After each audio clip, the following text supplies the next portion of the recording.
Kalian harus tahu nih, setelah VOC runtuh, kini Belanda yang datang ke Nusantara. Tapi bener nggak sih Belanda bisa masuk gitu aja ke Nusantara? Mengingat penjajah-penjajah sebelumnya harus kena konflik dulu sebelum bisa menetap. Yuk kita saksikan kisahnya.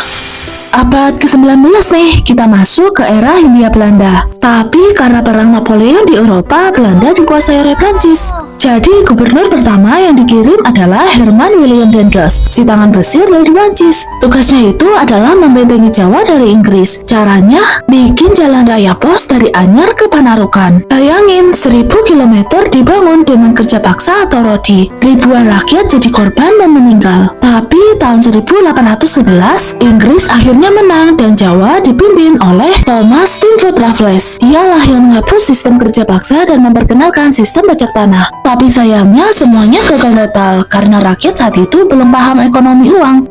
Tahun 1816 Jawa dikembaliin lagi ke Belanda. Nah, Belanda ini lagi bokeh banget karena habis perang. Jadi solusinya ya sistem tanah paksa atau Kulturstelsel oleh Van den Bosch tahun 1813. Rakyat dipaksa tanam komoditas ekspor di 20% lahannya. Dalam teorinya sih, tapi kenyataannya tanah yang diambil bisa sampai 50% loh. Tanah yang paling subur lagi, dan kalau gagal panen ya tanggung sendiri hasilnya. Belanda jadi kaya raya banget. 832 juta gulden mengalir ke Belanda dalam 40 tahun. Tapi rakyat Nusantara menderita kelaparan dan kemiskinan yang sangat amat. Lalu muncullah buku Max Havelaar. Karena kritikan dari buku itu, sistem ini dihapus dan diganti politik liberal. Pemerintah membuka pintu untuk swasta asing. Banyak perkebunan swasta bermunculan, eksploitasi berpindah tangan dari pemerintah ke perusahaan swasta. Disinilah dampak terbesarnya, yaitu pendidikan. Sekolah untuk pribumi melahirkan generasi terpelajar baru seperti Soekarno dan Hatta. Mereka inilah yang akhirnya menyadari bahwa penjajahan itu harus diakhiri.